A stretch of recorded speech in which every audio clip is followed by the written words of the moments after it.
straighten this thing out over here. Yeah. Okay. All right now. Okay now. This thing live? It says yeah, we were telling your followers that you started labeling. All right.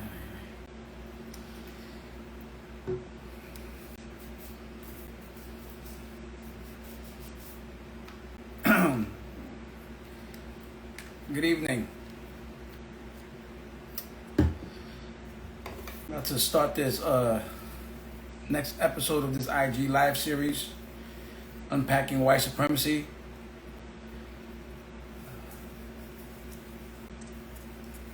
For anybody that doesn't know, my name is Antonio Morales. I'm the founder of the Liberated Self Therapeutic Services, which is a private practice dedicating to supporting black and brown folk with transcending the adverse impact of white supremacy. Before I begin the live, however, I just want to light some Palo Santo, as usual. Considering the topic at hand, I need to feel a little relaxed.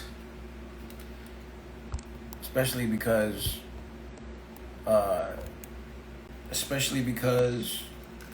you know, these conversations could be triggering because there's more evidence of what we're dealing with, especially in the United States of America with the 3Ks. And sort of thinking about, just the way that we've been impacted, right, by sort of white supremacy and the spirit of it, the culture of it, the ideology of it. It's so multifaceted, and it shows up through its various iterations. And so,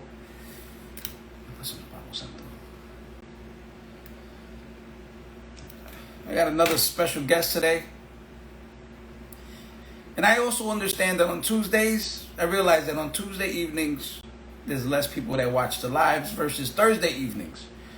Sometimes I do them on Thursdays, sometimes I do them on Tuesdays, but Thursdays are the ones that seem to get the most traction. But whatever, there's always the replays. So before I begin, let me just get into the intention of the Unpacking White Supremacy project, and then I'll bring my guest on, and then we'll start having our conversation.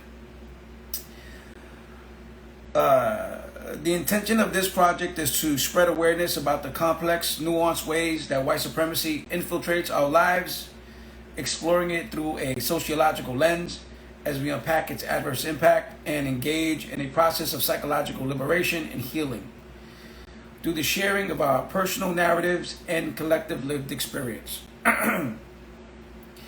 So why does this sort of lead to psychological liberation? Well, psychological liberation is about being aware of or making sense of the things that fuck us up, right? Sort of the narratives, the ideas, the thoughts that we internalize as a result of white supremacy. And so bringing awareness to it is part of how we liberate our minds from it. Because it's one thing to not know something versus knowing something. And so the knowing of it, the awareness of it is the most important part. And so that's the key, right? To bring awareness. I always tell my clients that the number one thing about psychotherapy, if anyone never told you this, but the number one thing about psychotherapy that you can get the most value out of is clarity. That's it, clarity. If you clear about what's going on within yourself, what's going on inside of your internal infrastructure, while also understanding what's going on externally, there's some things that you could you can benefit from that, because then you're no longer trapped inside of chaos and confusion, right? So the world we live in, contextualized within the context of white supremacy, is intended to manifest collective chaos and confusion, which is opposite of clarity. Clarity allows you to see yourself clearly in the mirror, allows you to see your people clearly when you're looking at them. And so to be able to see people clearly, to be able to see yourself clearly, that's a power that nobody can take from you, because then no one can trick you anymore. They can't gaslight you. They can't tell you tripping. They can't make it seem like you're going crazy, right? That's what the clarity is about. It's sort of giving you access to your own sort of, not only inner knowing, but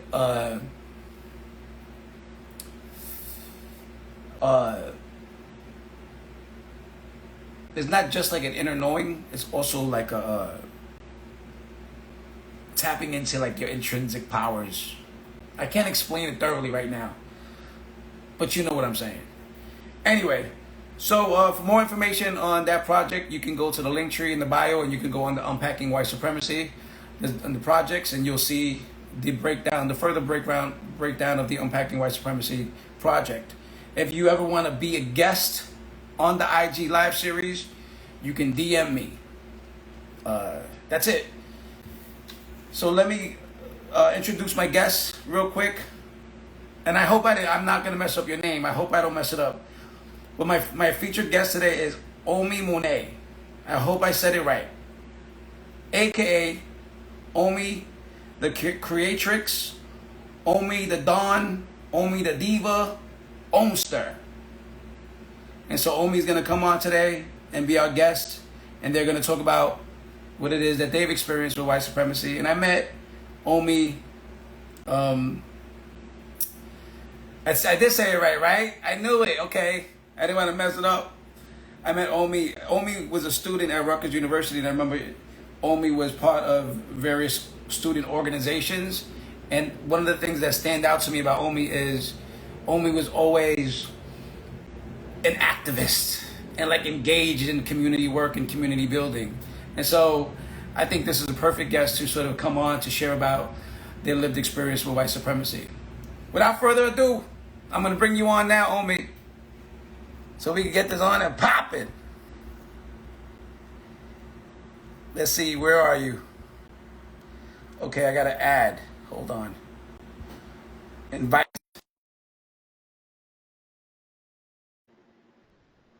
How did Am I seen? Yeah. what's today? What's up? Can you hear me? I can hear you. I just want to make sure I hear you clear though. Mic check, mic check. Yes, 1 2 1 2. Hello, Two, everybody. two. Yeah, Did I say your name right? Or your names? you got it. Omi Monet, Omi the Creatrix, Omi the Dawn, Omi the Diva, Omster, all of that. All that. I'm excited. Hey, it's good to see you. I know it's been years since Years. I've seen you and your face, but I always see your work. You're always at the top of my timeline for Am sure. I? Yeah, for sure. Try. Of course. Because the work has to continue on me. Like, what are you gonna do? Like, it has to. You know what I'm saying? I feel like I did the Unpacking White Supremacy for a student org or something. Like, what was it, like 4 years out of many years ago? It felt like Yeah. a long time ago. I would say maybe at least 3 or 4 years ago, and we've done it together a couple times. Yeah. I think we did it twice with you for Latino Student Council. And the first time really stuck out to me because I've never been in a space where somebody was hosting the space and they're like, "You want to cleanse? You want some agua de Florida?" Like that rewired something in me a little bit. Like, okay, this is a very decolonial way to set the space as opposed to like, "All right, everybody." How are we doing today? Yeah. Rosebud thorn, which is great. Toolkit, great. But it was just that rewired something in me. And that will also happen in that first one. You were like, every time you speak in a different accent. Mm. That will forever. I didn't know I was doing it until you were like, you code switch every other word. I didn't even. I can't remember that conversation, but I'm sure I said something like that because I be in a zone when I do my programs. I be in Yes. a zone, You right? So could. then, Me too. so years later, I'll forget like exactly the conversation that happened usually. So that's dope. And then you don't think about sort of the way I sort of facilitate the program or any program is like I'm just setting the tone from the very beginning. We not. You just gotta know. If you feel triggered right in this moment, keep that right there. Cause there's something moving you. If you triggered, you're moved. Right? Yes. So that's the important part of the reason why I do that, because the triggering is like the awakening. Right. I think because we live in such a different kind of society these days where everyone has to be careful, it seems.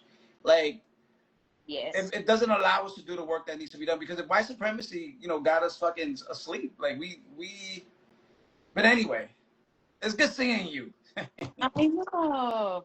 Even your intro, I love alliterations. You were like finding clarity amongst collective. What did you say? Uh, I don't know what I said.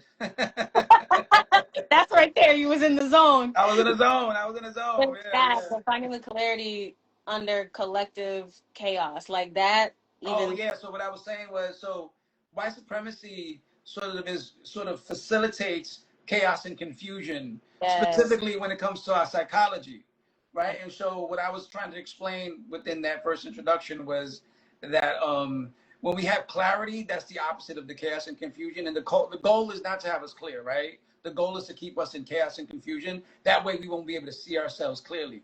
And so when we see ourselves clearly, and then we see each other clearly, like then nobody can fuck with us because now you can't trick us. Now you can't gaslight me no more exactly. because That's I'm why clear. people feel so offended or triggered. Even my own work, especially at Rutgers. Oh, ciao, ciao, ciao. We're gonna get into it for sure, but that's that's the catalyst that I'm hoping for people. I'm like, yes, that anger, yes, that grief, even that joy that you feel in this moment where everybody's like happy and go lucky and we're doing the thing. Like, oh my God, this is what activism, this is what leadership is supposed to feel like. Like that should be the catalyst, but for some reason it just plateaus after.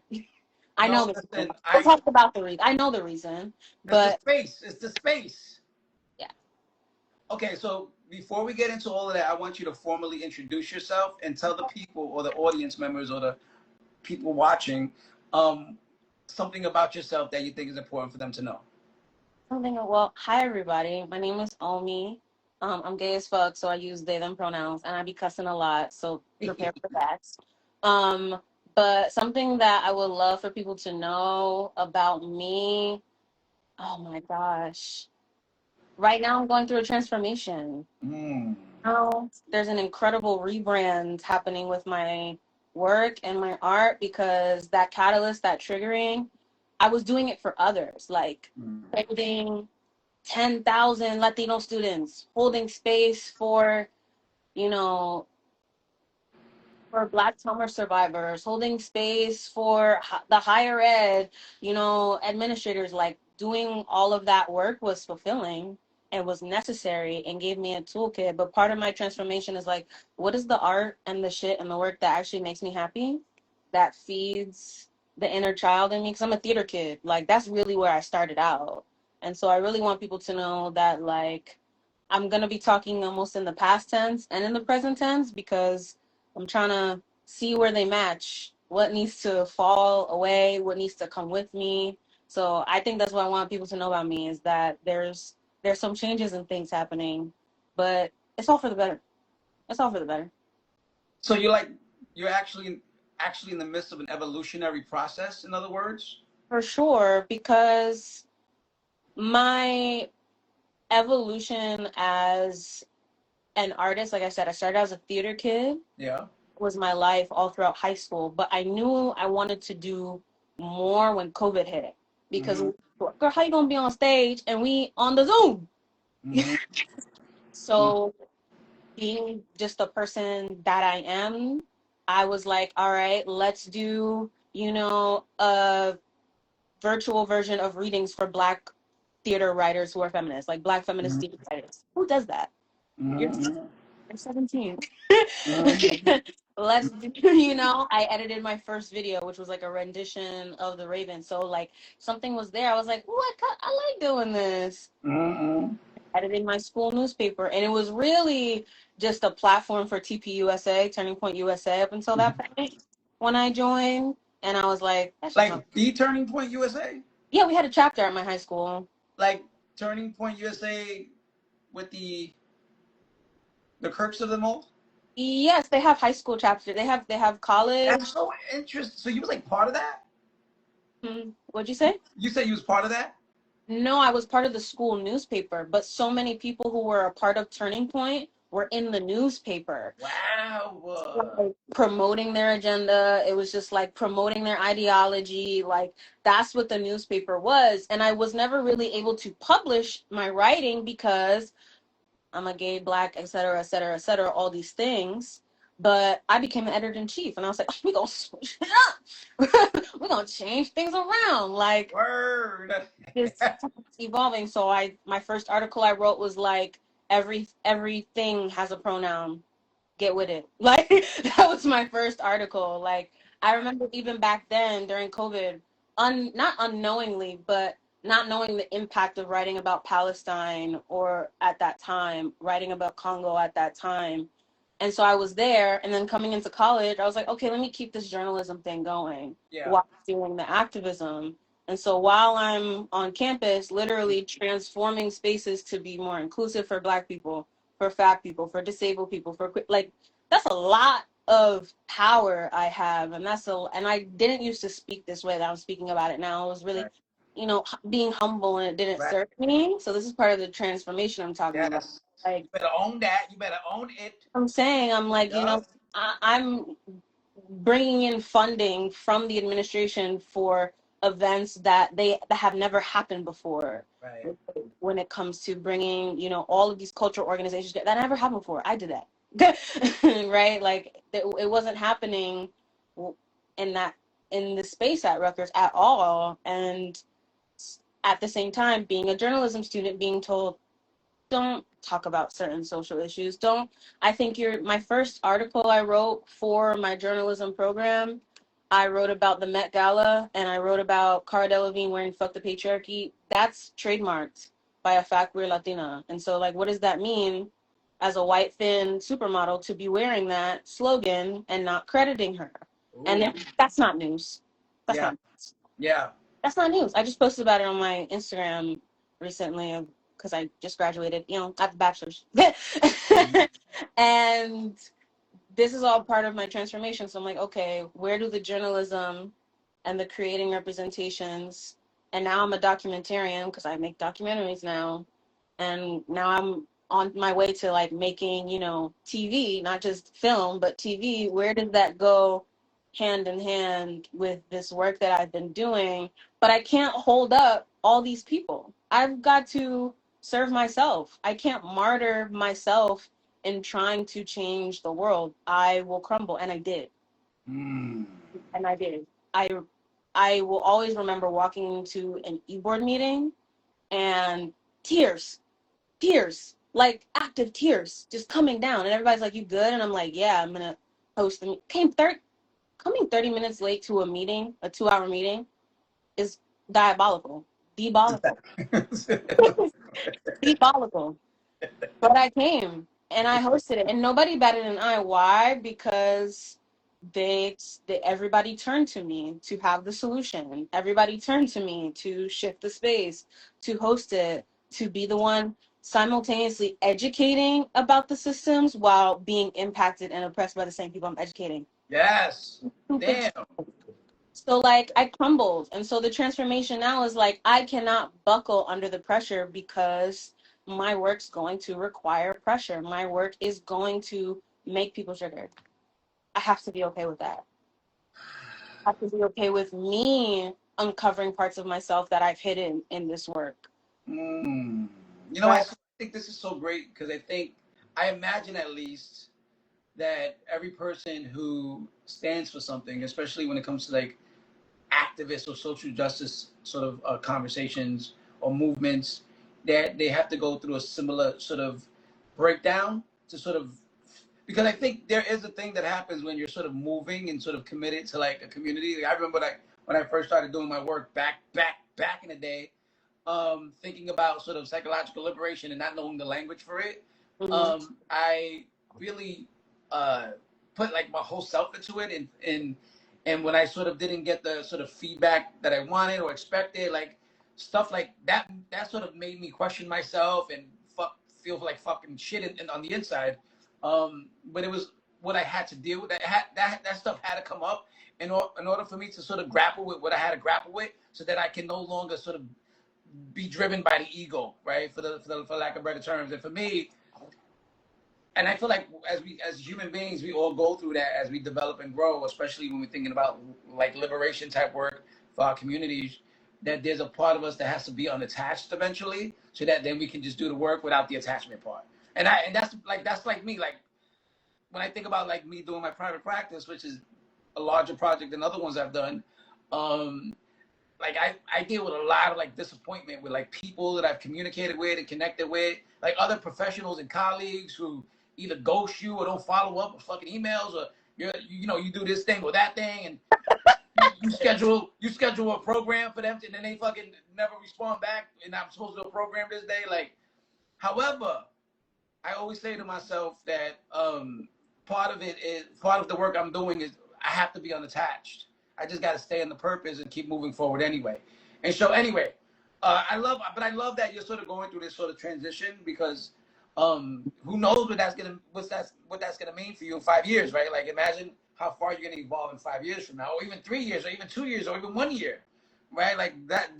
We have to sort of step into these things within ourselves in order to sort of come out sort of a lot more evolved and prepared for the work, right? Because I think part of what we're doing, and part of what you do, part of what I do, this is why I think you are a great guest already, even though we didn't start talking fully yet, is that you have the spirit, and somebody here said warriors need rest to heal our inner child. That is from Crystal House BK.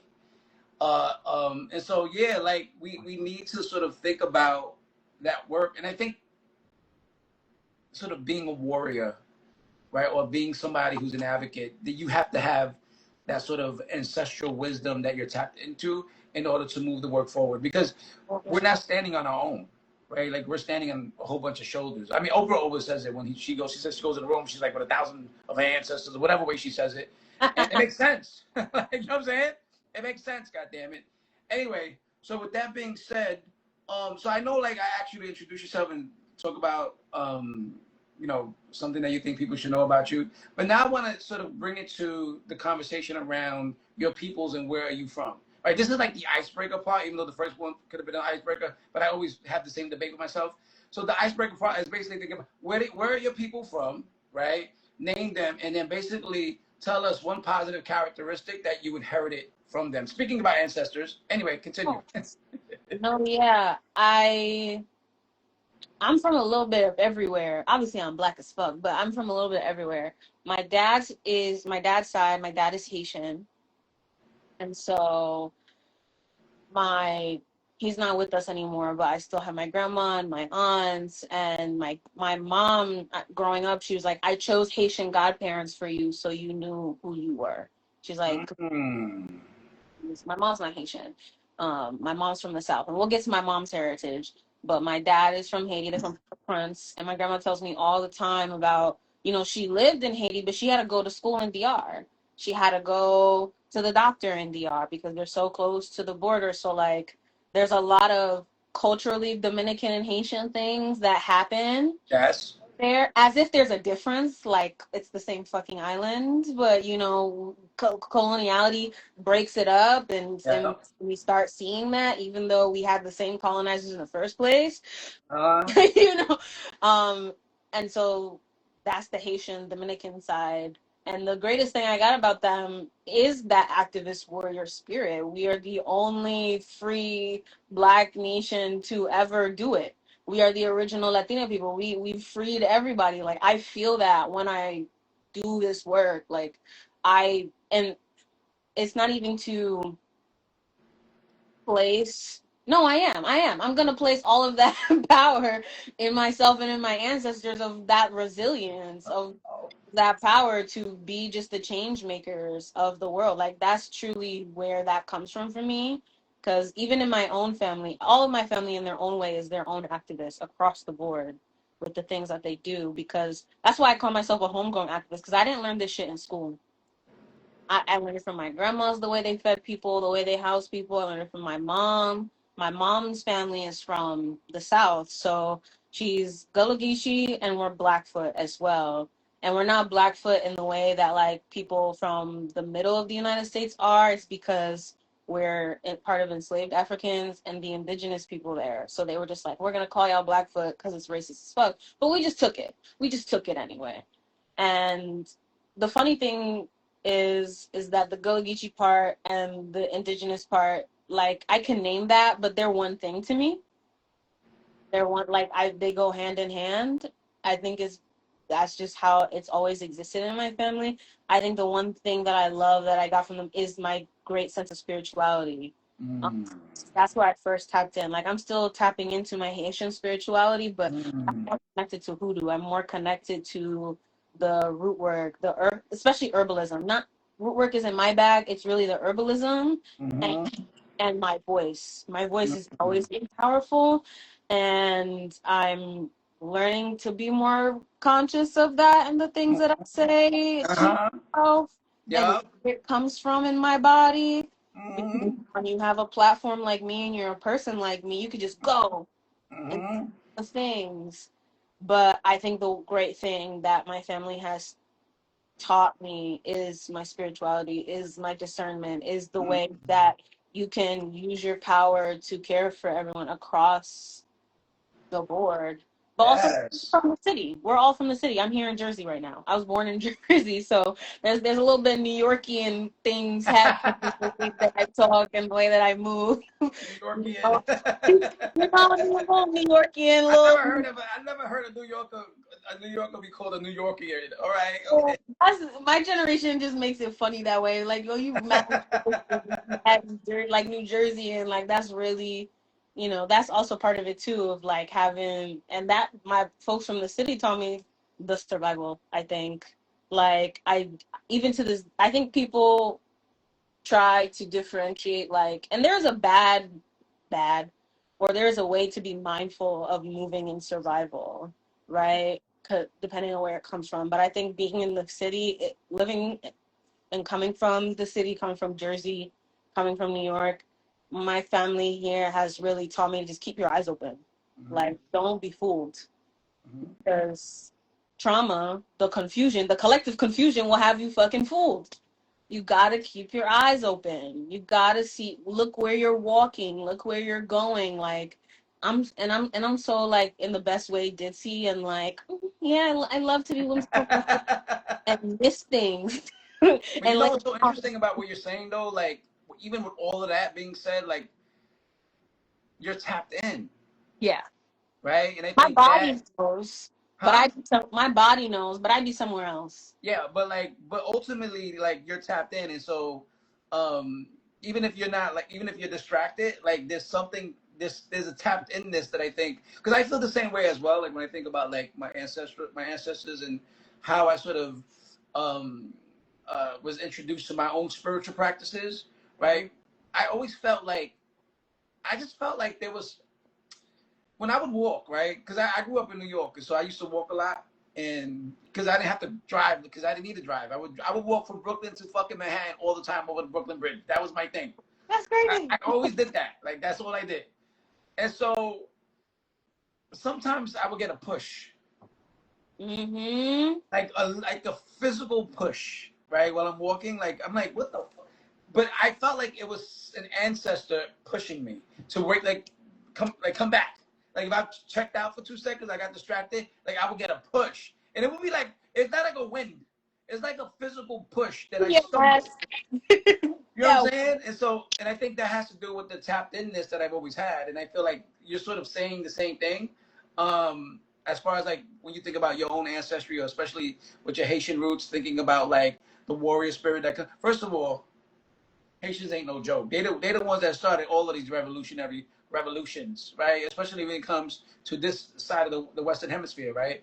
And or this side of the world.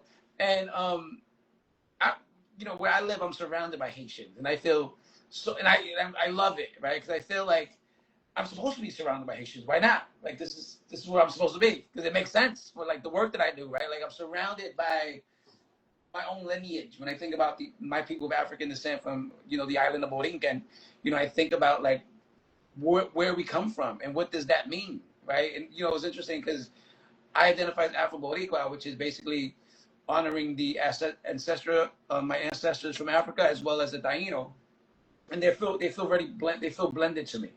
Like I can't see me separate. I can see it in my face, right? I can't see the separation. The only thing I reject in me is the European. I said this before. I'm saying it again. But other than that, like I'm good. Me and me, we good.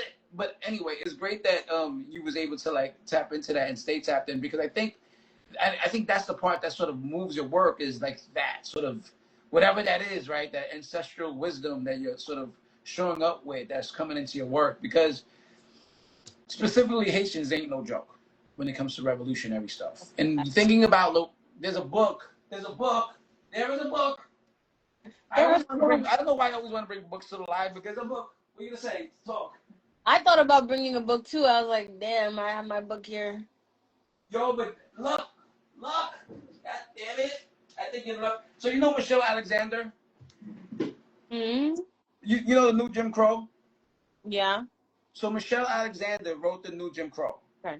Okay, the new Jim Crow is fucking phenomenal. Okay?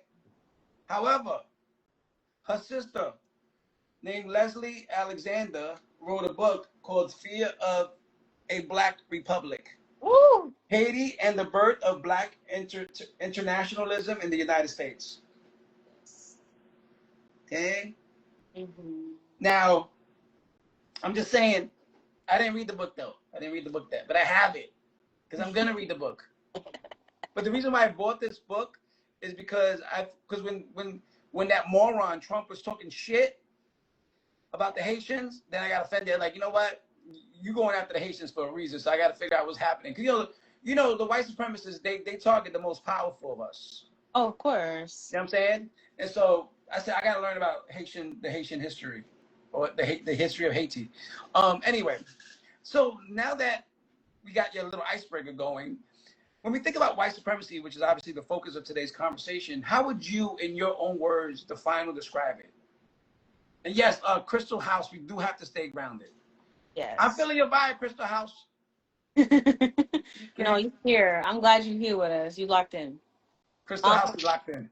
Yes. White supremacy to me is all of the systems, all of the values, but especially for me, all of the language that we've adopted, right? That we've taken on, right? Because that, for me, that's really key, is adopted. It's actually, I really fuck with, I don't know who the scholar is, but she was like, this is actually not the natural order of things. This is the way that we've adopted, and it's for control. For me, I look at white supremacy like an abusive relationship in my most recent years. Like, we are it is foisted upon us: patriarchy, ableism, ageism, fat phobia, what we're going to talk about today, misogynoir. These are things that are meant to institute control. Yes. Here, if you're gay, here's what's going to happen to you. And we're going to label you a terrorist. We're going to take away your identity markers. We're going to take away who you are. We're going to imprison you. We're going to tell you this is, and we're going to instill fear. We're going to instill control, so that way you could fit into the box, into the narrative, into the idea of what white supremacy needs you to be. And we all do it. And we do it to ourselves. We do it to loved ones, right? So that's where the cycle of abuse comes in, right? It's not just one person. It is not just one thing. I could tell you where historically, because I'm a nerd like that, where where white supremacy and the ideas of racism start to happen historically. I could tell you it's when the Spaniards started conquering, and they're like, I can't look at you and tell Christian, so we're gonna create a racial hierarchy. Like, that's 1400s Spanish conquistador. Like, I could tell you that, but where it starts with the cycle of abuse. Okay, now that we've created what in my head is a black person supposed to be, supposed to look like, supposed to breathe like, supposed to act, supposed to feel to me in my body and my experience. Now I'm gonna use that to control you. Now I'm gonna use that to exert power, right? Nothing to do with you. Sorry, Buki. That was not, this is not part of your existence or natural order. But white supremacy says, you know what? We're going to create this hierarchy of dominant and subordinate identities. We're going to create this hierarchy of power and control and fear. And we're going to use that to dominate our agenda, right? That's, for me, what white supremacy is. I started looking at it as abusive relationship. When I started treating white supremacy like an abuser, I was going to say, okay, this is how now I know how you operate. I know how to exit this toxic situation. Because most of my abusive situations in my life were reinforced by these ideas, right? When we think about, people who are victim to domestic violence, sexual violence, it was, well, what were you wearing? White supremacy, everything is political. White supremacy permeates the books you read, the colors you like, the clothes you wear, what you wash your body with. Like, start thinking about it in terms of control. You're able to take the power back. You're able to examine the triggers. You're able to examine why you perceive your hair like this, why you perceive your and your skin and your feet like this. That's for me where I'm with white supremacy right now. It's an abuser. Listen, because that's what they are. Yeah. Okay? There's no other way to describe it. Okay? And it's so interesting that we're expected to be living in the United States of America with the 3Ks, right? And expecting to sort of feel good about our abusers. Yeah. Mourn them when they die. Fucking mourn them when something happens to them. Like we're supposed to have empathy for the people who cause us the most harm. And not only us, this is a global phenomenon at this point, right? This is not just us. I mean, we see what the Palestinians are dealing with. The Palestinians are dealing with fucking an abuser as well. And so, and all driven by white supremacy. I don't give a fuck what name you want to call it. You know what I'm saying? I'm And saying so, all the isms are neither here nor there. huh? I said all the isms are neither here nor there. It's Right. white supremacy. Exactly. So white supremacy is like the umbrella, right? That everything else falls under. And so what's interesting is that, because I think most people don't recognize it in the way that you just put it. Like, it's really an abusive relationship. So we're having an abusive, caught up in an abusive relationship with an abuser, right? Which happens to be sometimes or most times white folk who perpetuate white supremacy. And we can be agents of white supremacy too. Don't get it twisted, right? Because there's ways that black and brown people have internalize the ideas, the values, and the customs of and the norms of white people or white supremacy, and then show up that way as well. So we, like you said earlier, we can do it ourselves. And I think one of the things that you mentioned earlier, which I thought was powerful, was that it was like is what I sort of adapted, but it was like adopted, but like language. Yeah. And like we don't understand how powerful language is, right? When we think about like even when you was talking about like writing in the school newspaper, right, and thinking about the language you use to like bring things, like that's powerful. This is why they have set like censoring books. They want to get rid of like African American history courses. Like they want us to forget language or not learn language that empowers us. Yeah. I Right? gotta go off for a second. On the language Go off. because like the nerd in me, a large part of my study when I was in school was Yeah. linguistics. And people were so caught up of determining language as English. And the professor, every single day without fucking fail, she said, no, this is language. This is a language class, not an English language class.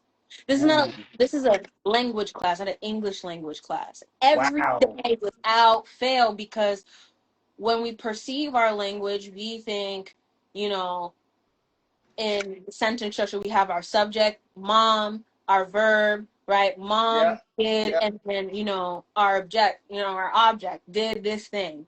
And when we had to break it up, and the subject would move to the end. And then maybe, and then we go to ASL and they don't really even use, the words like am or are, same way that folks do in AAE, African American Vernacular English, African American English, right? When we think about the ways that I had to really break down language in my head as someone who speaks multiple languages, Mm-hmm. and English is fucking hard as it is, as someone Mm-hmm. who speaks multiple languages, I had to start looking at my art and be like, how am I describing my art? How am I describing my art? And why am I comparing it to this white thing? I was in class maybe 2 semesters ago, and we were dissecting visual art to critique it in a piece. And it was a piece, I would say, from like Toussaint Louverture or something like that. Somebody like that. Uh-huh. And one of my classmates was comparing it to Napoleon. He was like, I don't think that the art, it's not really showing his power, because you see how Napoleon's on the horse, but he's standing there. And I was like, it's so interesting you're comparing it to the colonizer. Mm. So interesting that you're using language and visual cues of our colonizer to determine Black art. I was like, that's so fucking interesting, right? Like, Mm. the language that we use really is ingrained in our head. And somebody who's Gullah Geechees from the South, hearing my grandma talk, is almost like patois in a way. Mm-hmm. And when I was young, I had to unlearn not to correct my older family members the way they said things. Mm-hmm. I'm like, no, they're actually trying to hold on and preserve Yes. Yes. the language that they know. They're trying to hold on and preserve to their culture and their history. And so as Right. I got older, my mom's like, "You're getting like more cultural, like you're getting blacker." And I was like, I'm happy. I'm glad. I'm glad that's the assessment you're making about me, and that I'm not trying to be like white girls anymore, and that I'm not trying to fit Interesting. in. Wait.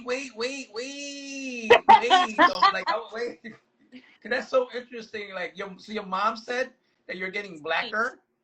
Yes, so Because, we were in the car. We were coming. My aunt had passed away. We were coming back from funeral. You know, the first thing Black people want to do after funerals eat. And she was like, "What do you want to eat?" And I was like, "Shit, I want some Dominican food." And she was like, "You always want Dominican food." I'm like, "But that's only what we got in Bayonne." But I was like, "If we go to Newark or Jersey City, we can get some Jamaican, we can get some Haitian." And she was like, "You don't want to go to a diner?" And I was like, "Fuck no, I want some seasoning, mom. Like I want." And she was like, "You're getting blacker. Like you're getting more cultural. Like I don't know." wow. I mean, I know this is a different like part of the conversation, No, but fair. I'm because that's so interesting because obviously like um you're a black person, and so how does like a black person be? I mean, we understand the stereotypes and stuff in America, right? So what does she perceive you as becoming, and then seeing you revert back to your black? How does like can you like make that distinction? I think it's multiple things, right? Like I said, growing up, I was always around the white girls, whether they were European, whether they Latina. Like I done burnt the shit out of my hair, straightening it every day. I was doing all this weight loss things to try to be doing everything to fit into the box, to the image of white supremacy. But my little brain didn't know that because people just told me things were wrong about me, right? And so I think as I've gotten older, she's seen my aesthetic change. She's seen the way I speak change because I'm just trying to find and embrace who I actually really am. So I think Mm. part of it is that she's seen me throughout all of my life. Mm-hmm. And I'm where I'm at.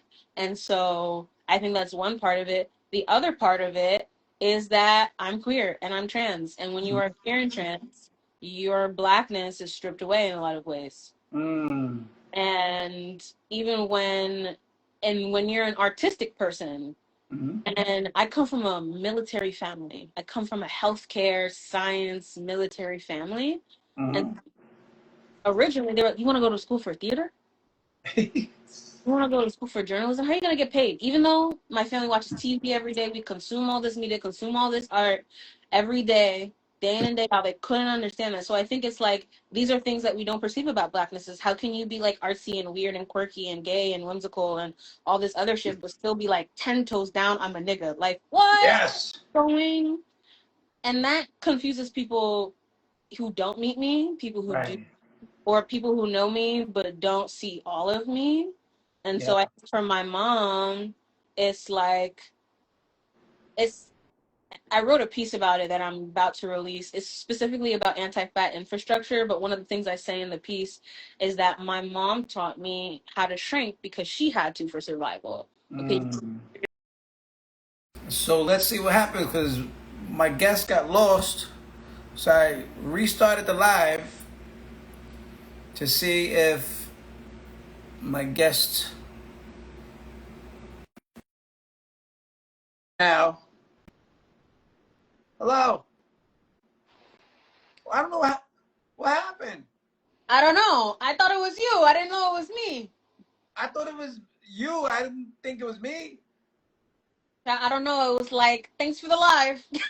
Was it frozen for a minute? Because you was frozen on my end. Was I still talking? Yeah, you were still going. We were still going. And I was saying, Been me. Omi, It must have been me. right? Because I was like, Omi, what's going on? I didn't know if it was like, because they having like tornado watches and stuff. Like, oh goodness, I hope there's no tornado around there. No, no, no. I'm good. I'm I was chill. Maria, because No. shoot, come on, technical difficulties. LOL. But no, where was I? Yeah, my mom. Your mom. My mom. And so I think it was, yeah, it's a combination of what we think Black people should be, as somebody who's also very autistic and very weird and very gay and all those things, but also just she's seen me throughout all the phases of my life and who I was trying to be. Like even in my writing now, in my academic writing, my last year of college, I was like, I don't say that, I say that. Like I started using that when I am writing. That like I don't say, right? Like there were words and and so even when I was in high school and I was writing how I speak, they'd be like, no, conjugate the verb this way and, change the sentence structure around. And I'm like, but that's not what I said. That's not how I said it. Yeah. Changes the entire meaning once you start making it in your language. That's not my Yes. right language. Is so even with queer people, my oh God damn, Antonio. You see, right? I had a whole physical moment because the way queer language keeps getting co-opted and taken from Black queer people, it has me on the edge of my seat. Like, no, no, no, no, no. Like, clock it and Block quiet on it, shade, other fucking the and sister, P. you know, This was slave. language that was not ever mainstream. Like this was like not mainstream language ever. Like The people think that, and I'm not gonna give them the recipe, but people think DL trade is one thing. They mm-hmm. think it's become, not knowing that the girl who said that was satire. It was satire and confusing the white people, and they just took it and ran with it because they don't give a fuck, because that's what they do is They're take, two right? separate distinctions. Exactly. So language has really been a part of a deconstructing that I've been doing, because if I'm saying it wrong, or not saying it wrong, but if I'm not saying it how I'm meant to be saying it, then where's the meaning? Then Even are in you the really saying it? But are you really saying it if you're not saying it the way you meant to say it? Are you really saying it? even the way I introduce myself, like I could say, yeah, I'm Omi Monet, but I'm only the creatrix. I'm only the Donna. I'm only the like I'm, the creative language and how I communicate with people is really important to me now, because in the higher education space, hi everybody, my name is Omi Monet and my pronouns are they them, and today we're like, look, you sound like a robot and you sound detached from the work that you're doing when you do higher ed or you do like student leadership activism. Like you lose that. And what made my work so great is because I brought the way that I spoke, and people understood that better than when I was trying to say it the way I was taught, the way, because that's all DEI is. I just figured this out. I just figured this out literally after 5 years of fucking doing it, which is crazy. Is that I was watching Lovers by Shan with Shan Boudreaux, and it's on my YouTube channel. On my YouTube channel, I linked the video I was talking about. So watch the first episode of my podcast, and you know what video I'm talking about. Wait, And but what's your YouTube channel before you even oh promote yes, this? my YouTube channel is the same as all my socials, Oma the Creatrix. And the Okay. first episode is Healing Sucks, and then it doesn't, and then it does again. And it's really about me dissecting this transformation and what brought I'm me gonna to. check that. I'm gonna check that out because I just feel like. Let me just. I know I'm interjecting, stopping you on purpose, because I just feel like there's just. I feel like you're such a resource. Like Thank the you. way you're like sharing right now, like this.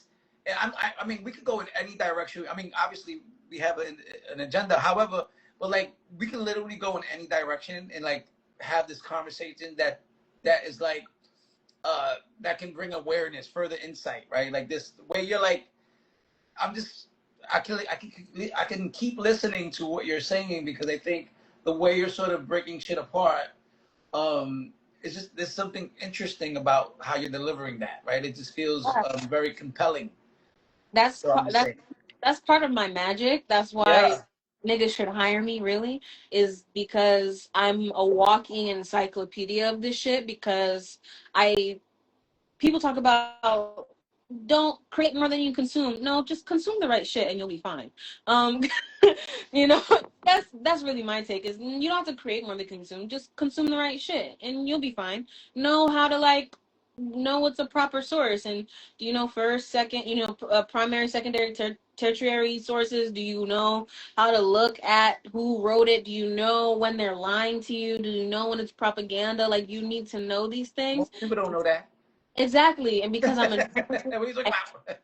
because I'm a real journalist, like bitch, I got a BA, you can't tell me shit now. Like I have years behind it now. Like I got my white man paperwork, like Dr. Umar said. I have thoughts about him and his shit, his bullshit. But like I don't, I have what I my magic and my white man paperwork, and it's just the way my brain works. And in that first episode, I'm really dissecting the transformation and how bell hooks talking back, thinking black, thinking feminist really transformed me, because that's what she talks about is the abusive relationship with white supremacy and how black femme girls are taught to shrink themselves for the system and shrink themselves for the black men and authority figures in their life while still supporting them. And that is the story of my life. And so when that happens to you, when you're shrinking but supporting, you're like, I don't know, where do I go? I can't Yeah. hold, but I have to hold. Because if I Yeah. don't, then who am I if I'm not holding everybody else's shit? And Yeah. so you have to develop new language. And in that episode with Lovers by Shan, with Shan Boudrum that I mentioned in my podcast, her guest in that episode talks about how DEI is really not, diversity, equity, access, and inclusion. It's really saying, how can you fit within this system as a marginalized person? That's all And it then it's mostly fixated is. on training our white counterparts. Exactly. It's Yeah. fixed on, it's centering them while teaching them how do you just not get fired? Yes, that part. That How do part. you That part. how do you just How do you not get a motherfucking a report against you in HR? Like how do we avoid want to that? out What of the language? Like, enslavement of the prison industrial complex so you don't go to jail or get fired, right? So like or get that's, sued? or get sued. And so I had to take all of those things that I just said and realize that all of it was impacting my art. And my art didn't feel like me anymore. It felt like my professors being like, and this is a real thing I'm telling you, is my professor for a journalism class, he was like, you don't want to write your essay like, you yo with your pants hanging low. And I'm like, nigga, what? Wait a minute, sir. Wait a minute, sir. No, your professor didn't say that. Yes, he did. Yes, he Yo, did. you know what's so crazy though? Like,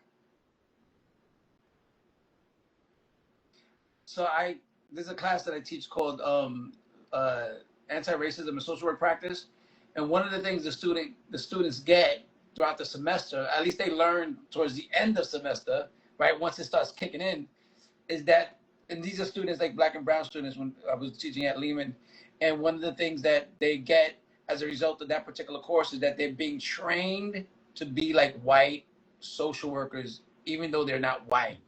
It feels like something Yeah. like what your professor is, right? Like he's like trying to like have you assimilate into a white writer, right? Same thing with how social work school trains us, right? And so, when I get the students to recognize that they're being taught to be white social workers, they fucking flip out. They're like, "Holy, how come no one ever told us this?" And it's like such a powerful moment for them to recognize because they're in graduate school getting a master's degree. They didn't even realize that they was being trained to be other than themselves. So continue, go. So I think that was such an interesting thing that your professor said that because I remember it's so funny because I was doing and then I'm going to ask you the question about the iteration of white supremacy that you want to focus on because I feel like you was already touching on it anyway. Um, uh, I was doing a final project during my graduate program, and I was focusing on how racism impacts the mental health of Black folks. And as I was starting my presentation, like a PowerPoint presentation and everything, my professor stopped me in the beginning of it's not even the middle, it was the beginning. Because I was showing pictures of Black folk. The reason why I was showing people pictures of Black folk is because I was mainly in a like Latino class. There was obviously other Black folk in the course, but it was like a lot of Latinos. And one of the things I understand about Latinos is the anti-Black racism that flows through the Latino community. And so I was trying to humanize Black folk through the pictures. And my professor, who happened to be a Latina, stopped me because she was offended by the content of my work. And so, and it's so interesting that she didn't want me to basically bring awareness to this conversation, right? I'm talking about racism, and so there's a reason why I'm putting this PowerPoint like this, the slides like this. Anyway, long story short, but imagine like 10, 12, 11, 13 years later, I'm actually teaching a whole course now in the same department that my professor stopped me from bringing awareness to that. Anyway, with that thing, that's a side note, but it reminded me of what you just said. But anyway, I want to sort of pivot, right, just for time's sake, because I don't want to like take up too much of your time.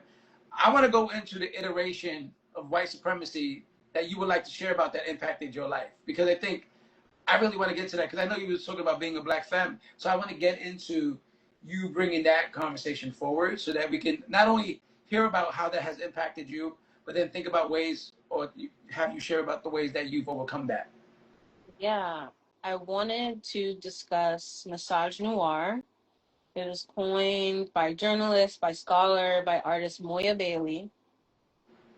And essentially, misogynoir is taking misogyny, the, discrimination and violence against women and femme people and just feminine people, but with the center of blackness, of black womanhood.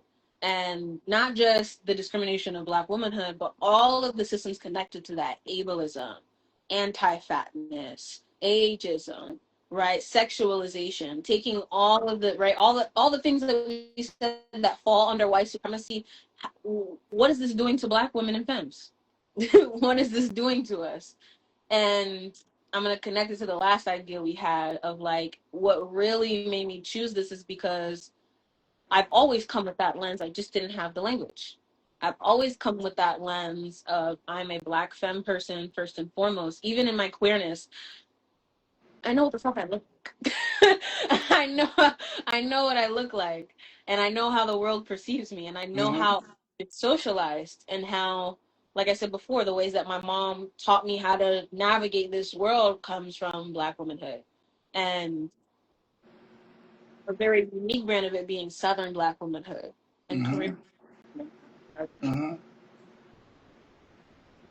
And in class, I've had conversations with professors and classmates, professors being like, if you talked about colorism the way you do to actual people in the Caribbean, because I said Bad Bunny's not white, and I said that actually many people see him as Afro Latino, or the image of Latinidad that is like it for reggaeton, and I was like, it's actually erasing blackness of reggaeton, and that we should be able to say that you're white. It's so you're Latino, but like you're white, and that's okay. But like recognize the privilege. And she was like, if you told a white Caribbean person that they're white, they'd like not believe you, want to hurt you. And I'm like, yeah, I know that. I do this work. I've witnessed it.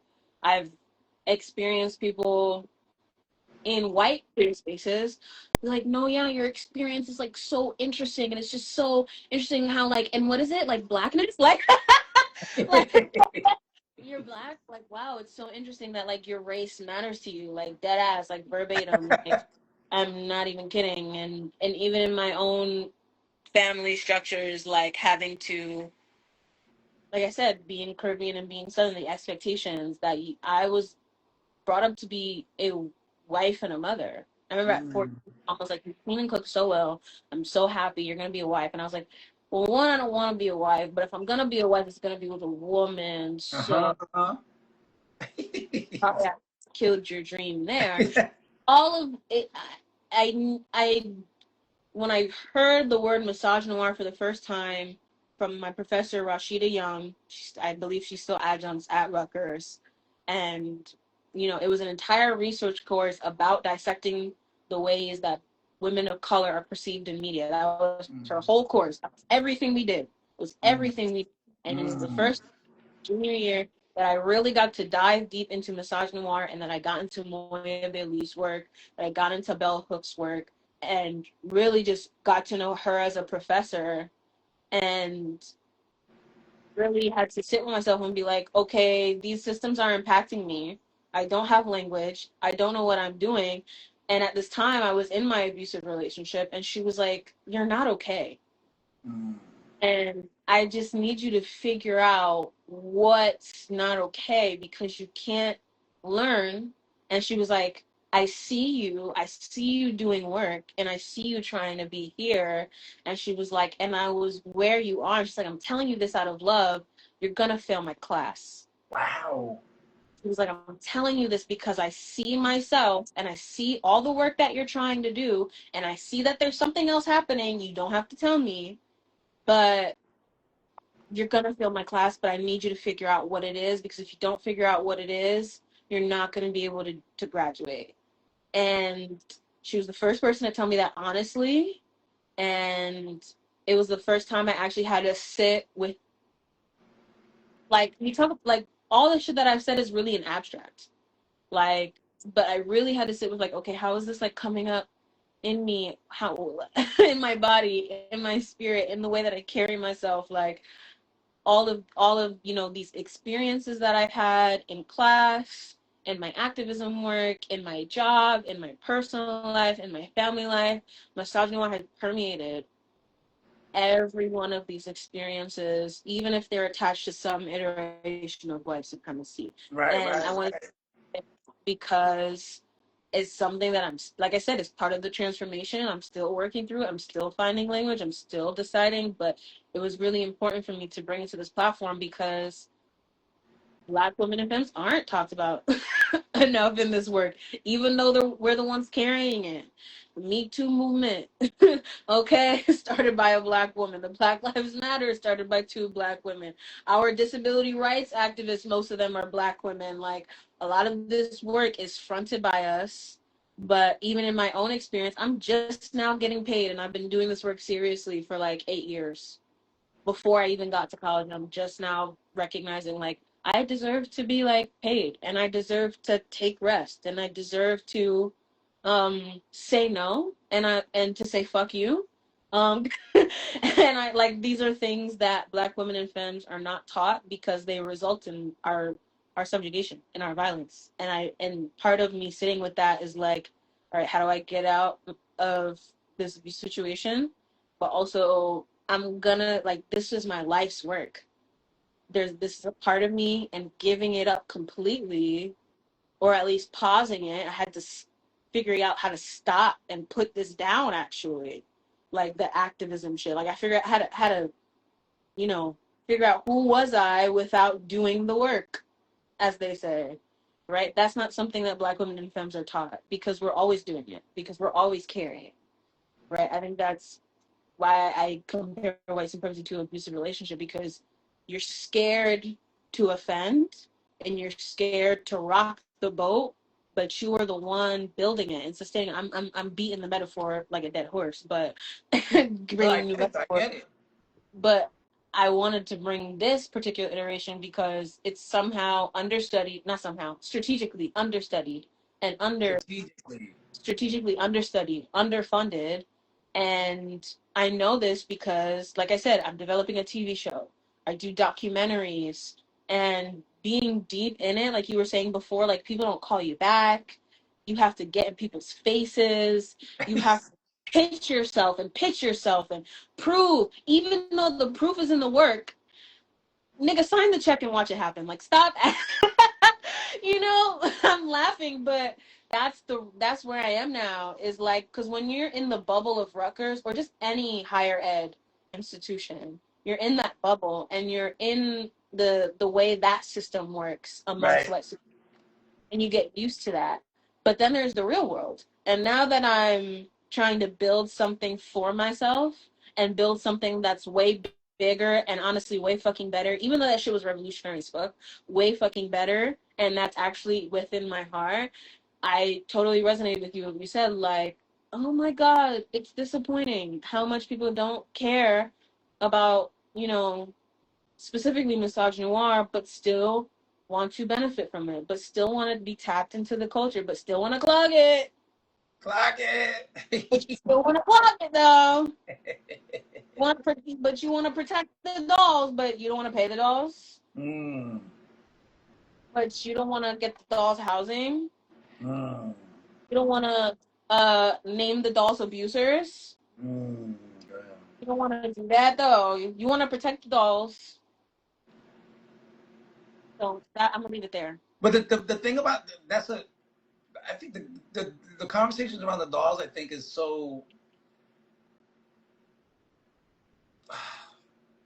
there's so many problematic parts to how basically the dolls are under attack. right? I think it drives me crazy. You know what I'm saying? Because like, why? Like, what's the point? Like, why do you feel so threatened? You know what I'm saying? Mm. And I think that really, and especially when it comes from like black and brown folks specifically, because from white people, you know, I expect all the worst. Okay, I just, it is what it is. I don't give a fuck. It is what it is. I don't expect the best. I expect the worst. And so, but when it comes to our community, black and brown folks specifically, and the way we attack transgender folk, like to me, it's just like it just drives me crazy. Especially when it comes to like the dolls, right? Like that to me, like I don't know. And when I think about the dolls, I think of like you know Hope Giselle or Mm. Laverne Cox, and I think about sort of these are brilliant, fucking brilliant ass women. You know what I'm saying?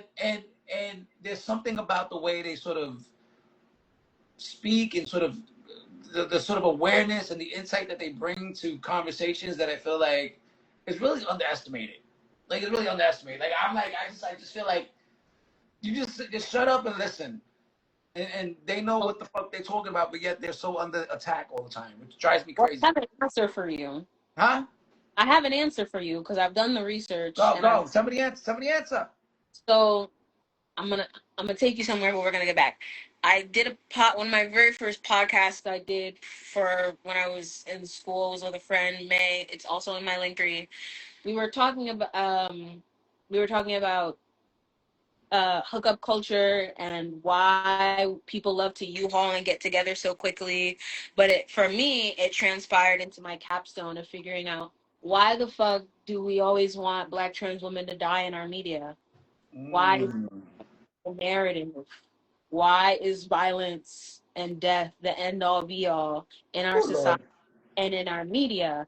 And I took it from Pose and I took it from Orange is the New Black of how we see poor, dark skinned, disenfranchised Black trans women dying or always under complete duress in these media representations. And in the documentary Disclosure, they say that, which is very true, like it's like the chicken or the egg idea of our media is influencing us and we are influencing our media. And so in that documentary, they talk about the heightened visibility. It's that people, not that people didn't know trans people existed prior to the 70s, 80s, and 90s. It was that, especially in the Black community, the hiding, not necessarily hiding, but not being clockable, being fish, being tea was the survival because otherwise it was that, right? Otherwise it was these consequences Yep. of the systems of white supremacy, of the violence, of the abuse, right? But with visibility, with media, with language, with the culture entering the mainstream, with the Learned Vercoxes and the Hope Giselles and the Dominiques and the T.S. Madisons, the visibility often equals violence because if I could see you and I can name you and I feel that this is quote unquote wrong to me, now I know who to attack. Now I know how to categorize you in my version of white supremacy. And T.S. Madison says it best, especially when it comes to the Black community. She says it too. She's like, it's so sad that somebody who looks like me wants to kill me the most, right? Yes. The That's just people that I help the most Lord. in my work, the people that I help the most in my work want me Yo. that's how I felt in my work. That's how I felt existing in misogynoir is that I'm running this Latino organization, I'm running this Black organization, I'm doing all this higher ed work, and I'm being attacked, like literally being attacked physically, emotionally, but still trying to make change.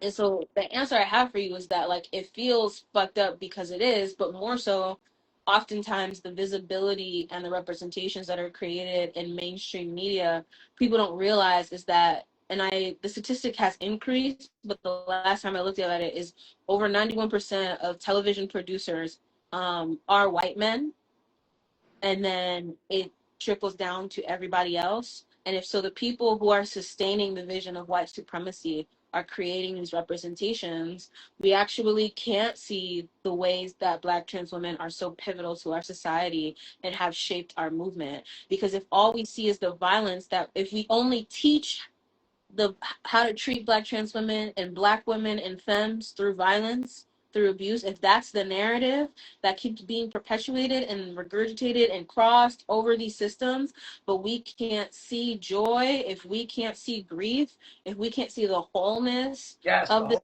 the wholeness, because Mhm. the true, because the death toll of Black trans women increases in our every single year, right? It's the suicide of Black women and girls, the abuse, the sex trafficking has increased over the last 4 years, every single year, right?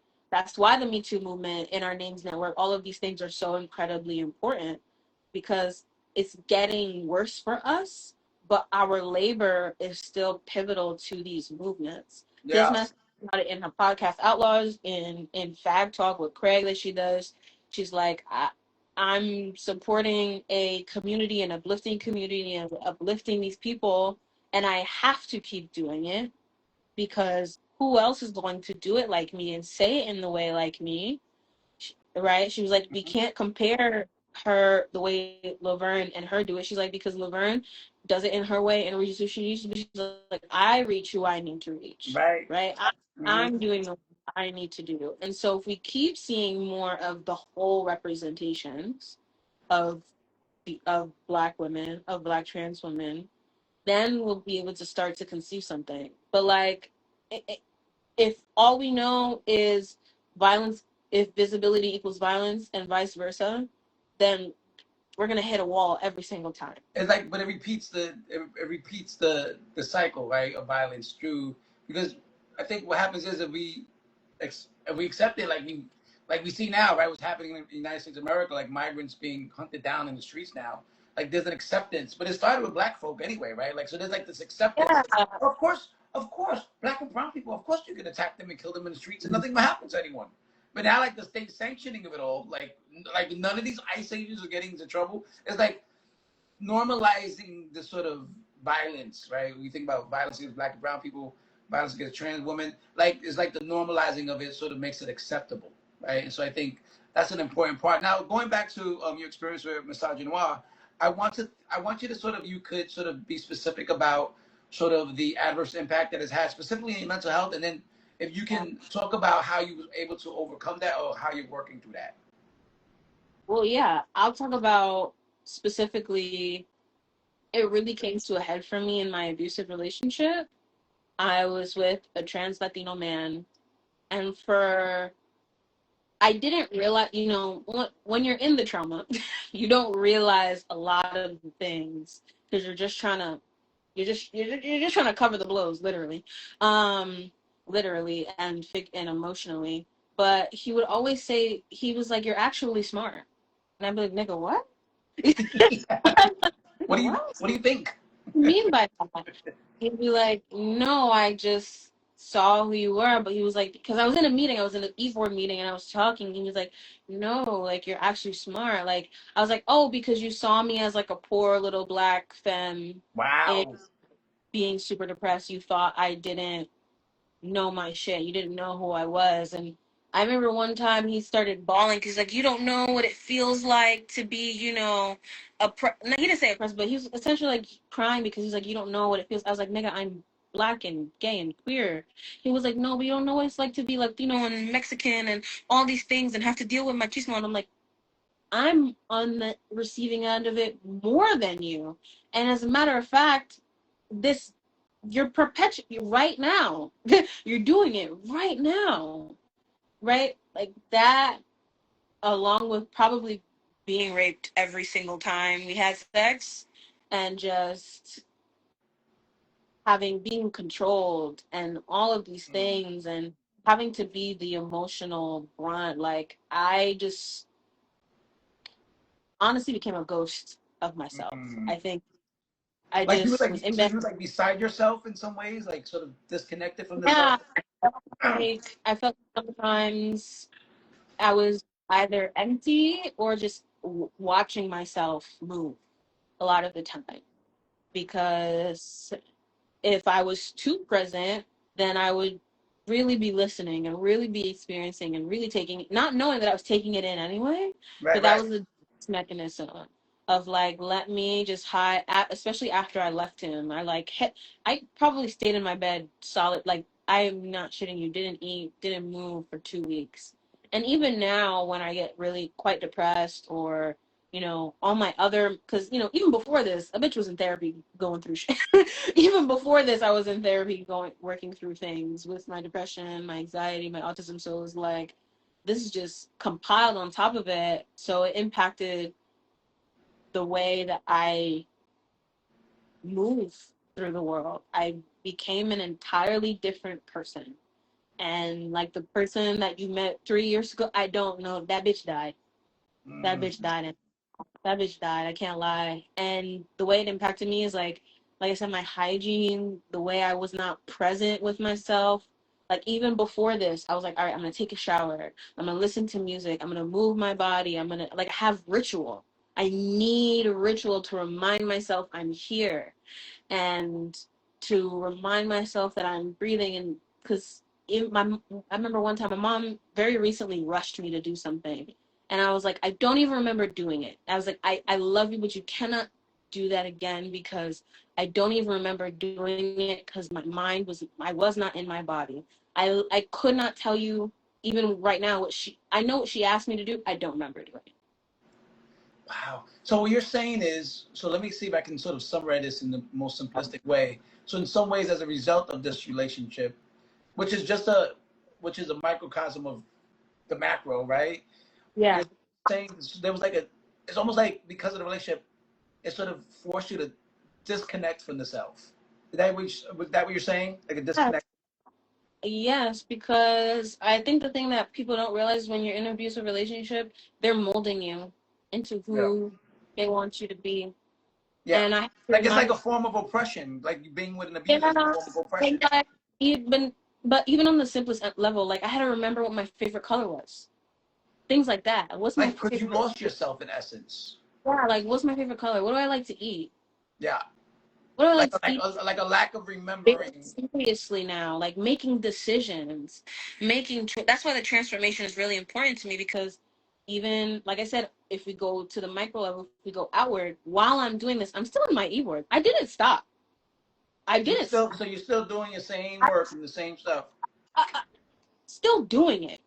That's I don't know. I know what I was on. It was the weed and caffeine. I know what I was on. I know what I was on, but that's the part where it's just like I was just going, when people say going through the motions, that was the way I was going through the motions. It's like I needed to be tethered to something, so I tethered to my activist work, not realizing that that's not a lifeline serving other people, because you're in a situation where all you do is serve this person, and and fall under their control. And so I was really in multiple abusive situations at the same time, but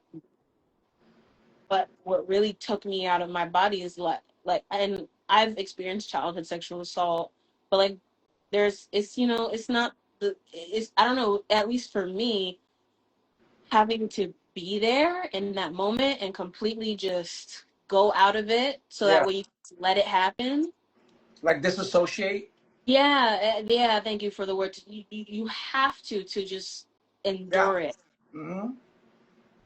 And so when you keep just enduring it, you keep, every time you lose something, you lose agency, you lose your voice, you lose your choice. Yeah.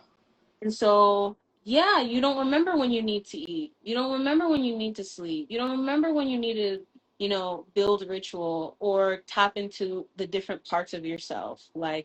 And that's what people in my personal life didn't realize, is that I'm now an entirely different person, as I should be, after that experience. Because when you experience gender-based violence and race-based violence and all the things that I was going through at that time, I remember my very, very good friend at the time was just like, I need you to not talk about it, because like it's changing. It's changing. Our dynamic is changing. And I remember, Mm. so even my family being like, you good? And I'd be like, yeah. And but I wasn't really there. I was just in my mind, not Yeah. in my Yeah. mind. And so I'm saying all this to say of like the adverse effects is like, having to remind myself that, like, no, I'm here, I'm alive, I'm not in that moment, and so I can go eat now. I don't have to wait. I can go sleep now. I don't have to wait. I can go shower now. Like, oh wait, I like this thing. It's really, for me, what really took in my mental is that choice, that agency, and having, because it's being stuck. For me, it's getting literally, physically, emotionally stuck, and having to remind myself, like, no, get the fuck up. You have So choice. you're still actually working through that process, is what you're saying. And so, like, just Oh, to remind 100%. you, just having to 100%. remind yourself to come back. Yeah, like I can't, like, there was I took an extra year of college because there was an entire year where I just sat in my apartment on the floor, sparking up. Wow. Just like in trying to get through that moment of abuse, just like sparking up in my apartment. And what got me out of it and why my art is my lifeline is I was bedazzling my lighters. I was like, let me just do something. Let me just do something. And I was like, because all I'm doing is watching TV and sparking up. Like, So you nothing's be like, dazzled the lighters. I be down to my lighters, and I was like, okay, I can think now. I was like, So okay, this is giving me, I have a choice. I'm able to do this. And then I started my blog. I have a Substack called Omi Creates, and it really came out of my survivorship, right? And I talk about it very in depth because I wasn't seeing people talk about the ways how abusive relationships are impacted by misogyny. And yeah, so and it was just living in my head, just living in me, and I was stuck. I couldn't yeah, move, didn't shower, didn't do anything. It was just literally immobilizing me until I started writing again, until I started creating again, and still I started making documentaries about the things that I wanted to, until I started making TV and doing all these things. Like, that's what really, I'm still going through it. Like, there are days now where I'm like, I'm in my bed for 2 or 3 days and I'm just in my head. Like, sometimes I have to, like, go, dude, speak out loud so you can move. mm. I have to But what you remind myself. noticed, of what I heard at least, as part of like your self care, your way of sort of transcending that, is your creativity. 100%. It's my lifeline. Yeah, That's why I love the podcast, because that's why I started a podcast, because I would be in my apartment and I would record that's how I processed, because I was in my head and I was too scared to talk about it. Who am I gonna talk about it to? I feel very alone in this. So I'm talking to the camera. I'm talking about my experiences, and I'm like, but I'm really saying some shit though. Like, yes, it's crazy and manic as fuck, because it's manic as fuck with some of the things that was going on. well, I Which, mean, is it manic, or well, did you learn that language from somewhere else? no. It was there. I mean, I have borderline personality. I had that before this instance. So, like, I do have instances of mania, and that is that. I mean, that's the psychology term. I Yeah. don't have another term for it. Quite honestly, I was originally a psychology major Uh-huh. before journalism, so that's the only language I have, unfortunately, when it Got comes it. to I got that. it. So, like, I was just like, but really it was just me experiencing and going through trauma. Like, we could call it mania, but it's like, bitch, you were raped multiple times by someone you thought you were gonna marry and, like, be with, and thought was like a safe person. Like, that would fuck you up It was like immensely. like a reckoning. Yeah, so, like, yeah, go crazy. Like, Go stupid. Ah. but the thing is, sometimes we got to do that, right? Because when we're dealing with fucking things that we don't have the language for, sometimes we need to find the language within the sort of, in the venting and the vomiting and the whatever it is, right? The sort of the releasing of the energy. And so it's like when I think about, like, my last guest was also a creator as well. And so what I think about, I think creativity is like a form of a practice of spirituality, right?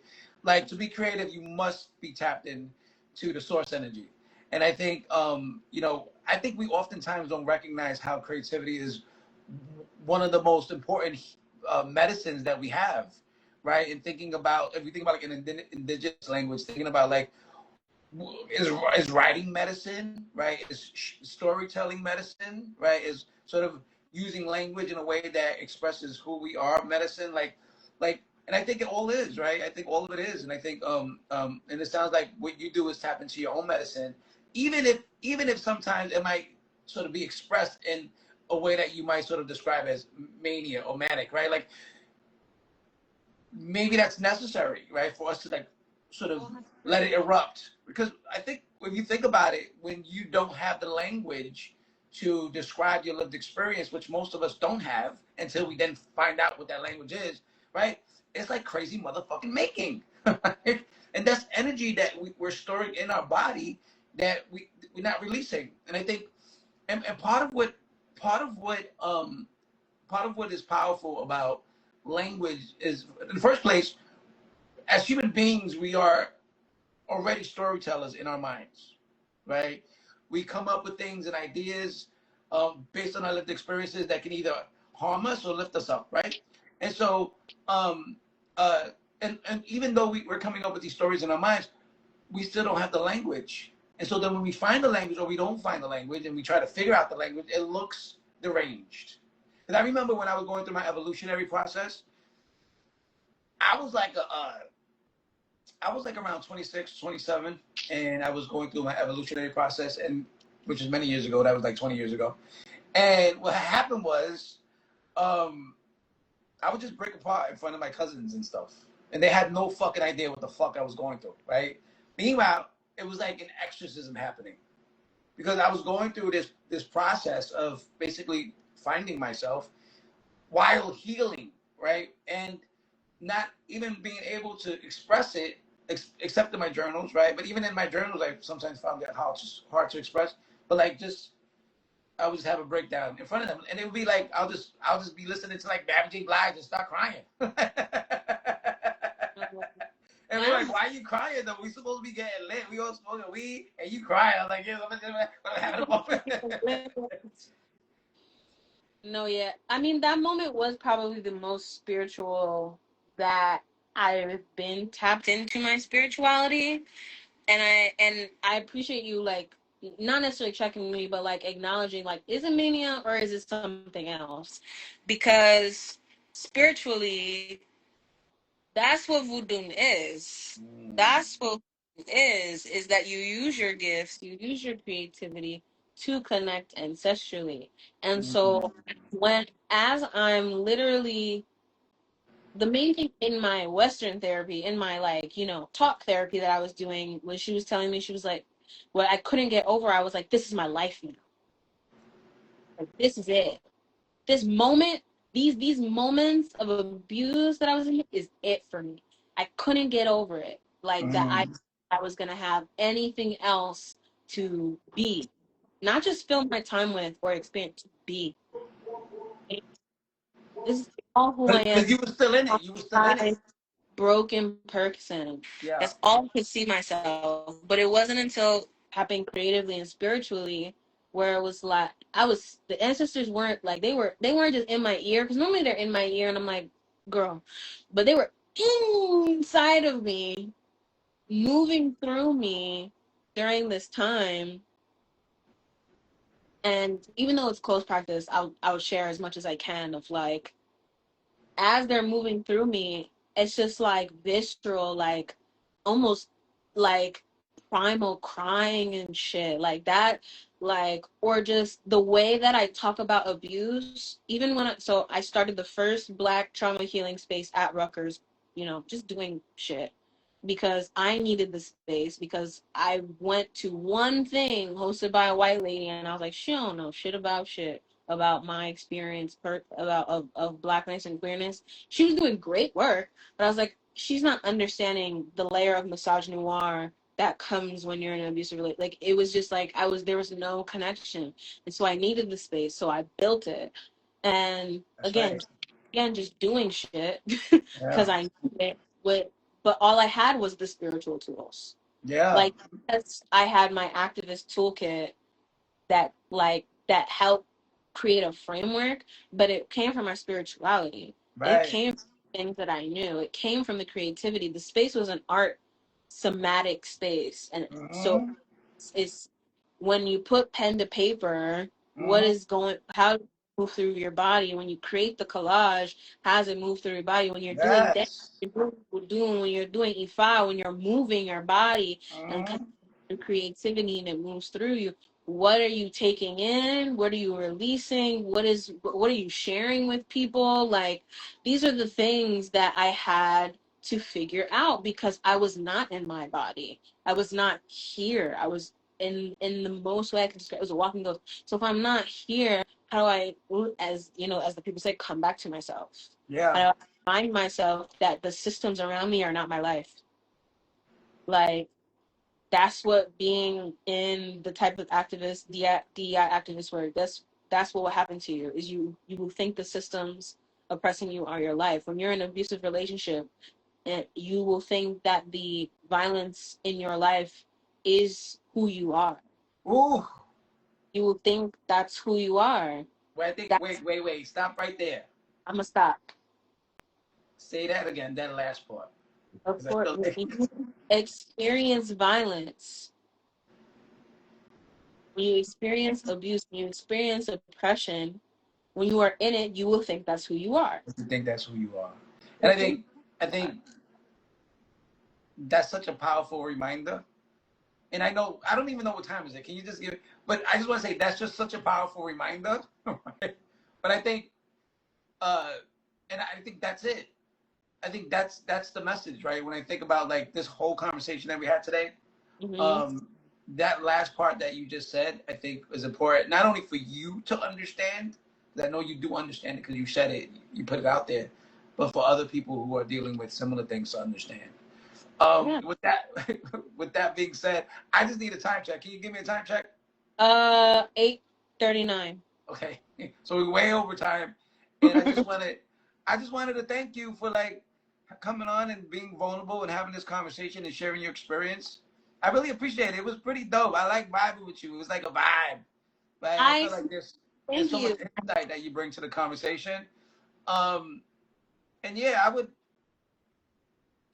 when it comes to Western psychology and when it comes to like how we see our experiences, um,